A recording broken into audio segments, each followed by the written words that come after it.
بسم الله الرحمن الرحيم، والصلاة والسلام على أشرف المرسلين سيدنا محمد. يا مسا الجمال والسعادة على أجمل أخوات في الدنيا، وحشتوني جدا، بحبكم، يا رب تكونوا دايما بخير. أخباركم إيه؟ سنة سعيدة، سنة دراسية سعيدة يا رب علينا وعلى أولادنا، يا رب من غير تعب ولا مشقة، وربنا يهديهم يا رب للأحسن. تعالوا مع بعض النهاردة، هاخدكم كده بخروجة خفيفة انا واولادي، بنعملها كده مرة كده كل اسبوعين، ساعة مرة كل اسبوع، على حسب ما يكون حاجة نوع من انواع الترفيه، عشان خاطر انا مش ساكنة جنب اهلي وكده، فبحاول على قد ما اقدر يا بنات ان انا اعيشهم جو حلو كده، يقدروا يتنفسوا. تمام.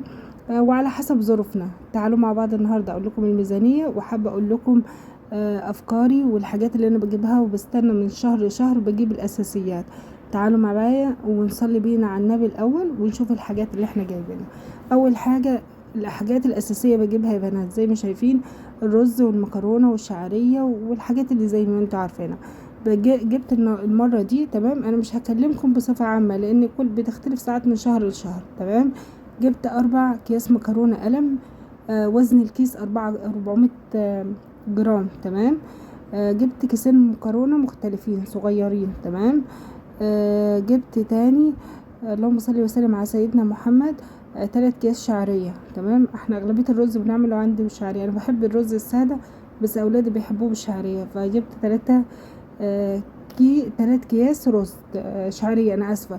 زي ما عارفين يا بنات، على حسب كل واحد وحسب مزاجه. جبت السمنة دي 1.5 كيلو صافي، بجد جميلة جدا وحلوة في الحلويات. لو عملت صينية كيك، عملتي اي حلويات، فطاير، طبعا كل سنة وحضراتكم طيبين.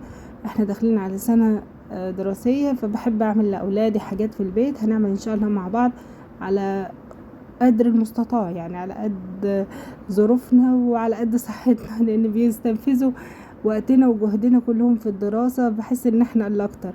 وجبت جبن. تمام. خلاص فاضل يعني اكتر من اسبوع وحاجة بسيطة، اسبوع كده تقريبا باذن الله على المدرسة. وفي مدارس فتحت. تمام. او حضانات. تمام. جبت رز. تعالوا هوريهولكم. جبت رز الضحى. تمام. ب180 جنيه. تمام. كان نازل عليه عرض 5 كيلو. بص بعمله ايه، يا اما بحطه في اكياس. تمام. يعني بحط نص نص نص كيلو. تمام. يا اما يا بنات بحطه في التلاجة، يعني اخد منه واحطه في الديب فريزر عشان خاطر ما يسوش عندي، انا ما اعرفش الرطوبه عاليه شويه عندي. تمام. فانا بيسوس معايا سواء هو او الدقيق، بحطه في الديب فريزر، بخلي كده عندي مكان فاضي للرز للرز والبقوليات. يعني مثلا لو اشتريت فول، اشتريت عدس، اشتريت حاجات زي كده كمية. اشتريت ده، انا عندي الغسالة اللي هي بتتفتح من فوق، اللي هي فوق اوتوماتيك، فبتاخد اي مسحوق. فجبت ده 2 كيلو. تمام. ب110. تمام. جبت ال3 اكياس دقيق زي ما شايفين حضراتكم، عشان خاطر داخلين على السنة الدراسية السعيدة بإذن الله يا رب، يا رب بإذن الله. جبت الفانيليا دي. تمام. وجبت خميرة فورية. تمام. بحب خالص اللي هو حلو الشام. تمام. بتفور بسرعة وحلوة خالص حتى في الشتاء في الصيف، جميلة جدا. تمام. جبت الكيك الشيف. تمام. ان شاء الله هنحاول ننوع لهم، بنحب نعمل لهم الاكل البيتي اكتر لان بيكون طازه وبيكون حلو. تمام. وضامنه نظافته. تمام. جبت واحد فانيليا بالبرتقال، بيخليها طعمها جميل جدا.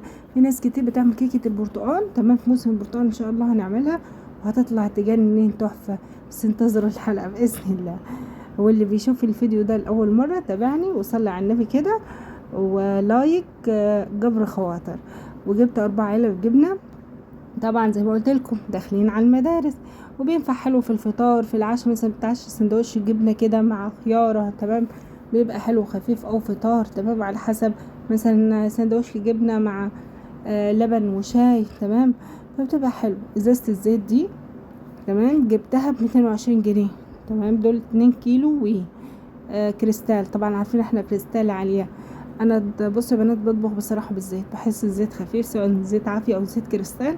مبحبش اطبخ بالسمنة، السمنة مهدرجة ومش حلوة، وبعد كده بتعمل مشاكل في الصحة. فمن زمان من امي الله يرحمها ما بفيش خالص. ممكن السمنة البلدي بنستخدمها، السمنة البلدي طبعا صحية 1000000%، فبنستخدمها مثلا في التحمير. جبت ده حوالي 600 جرام او كده سجق بلدي. تمام. حلو خالص. تمام. يعني 600 الا حاجة بسيطة، تمام، ب170 جنيه. تمام، كل حاجة هقولها معاكم واحدة واحدة، انتوا اخواتي ومش هخبي عليكم حاجة، وكل ان شاء الله يومياتي وحياتي في البيت وكده، وعايزة تعليقات منكم تقولوا لي بتدبروا اموركم ان احنا نتعلم من بعض. وجبت البانيه زي ما شايفين ده، تمام، برضو باذن الله انا هحاول اعمل لهم برضو في البيت، واعمل لهم سندوتشات، يعني مش دايما، مثلا ممكن بانيه، تمام، مثلا جبن، مثلا حلاوه طحينيه مع لانشون، يعني كده وكده، بس طبعا الحلويات مكترش منها. تمام، جبت كبد وقلوب، تمام، حلو خالص، تمام، تنفع في غدا في عشاء، تمام، خفيفه، تمام، نعملها مع بعض باذن الله. والسجق حلو خالص، تمام، ممكن يعني لو طفل كبير شويه تعمله سندوتش بس مش هيبقى لطيف قدام صحابه. تمام، الكبدة دي جميلة جدا، بحب اجيب من المحل ده، تمام، 68 جنيه. تمام، بصراحة يعني حاجته طازة. جبت اللحمة المفرومة، تمام، تقريبا اكتر من نص كيلو. فجبنا اللحوم وجبنا البقوليات وجبنا كل حاجة. كان طبعا اللحوم دي مش هتكفينا شهر، ممكن نجيب تاني لو احتاجنا، بس ايه، حبيت اجيب حاجة ومخلي الباقي يبقى ايه، فريش في فريش. وجبنا علبة تونة ب62 جنيه، نسيت ما اقول معاكم. والمكرونات والرز والاوكسي والحاجات، كل ميزانيتك، اعرفي انت اولادك ايه بيحبوه وجيبيه وظبطي ميزانيتك. تمام، يا رب تكونوا دايما بخير وتكونوا دايما مبسوطين، ويا ريت تعملوا لايك كده فضلا وليس امرا. بحبكم في الله.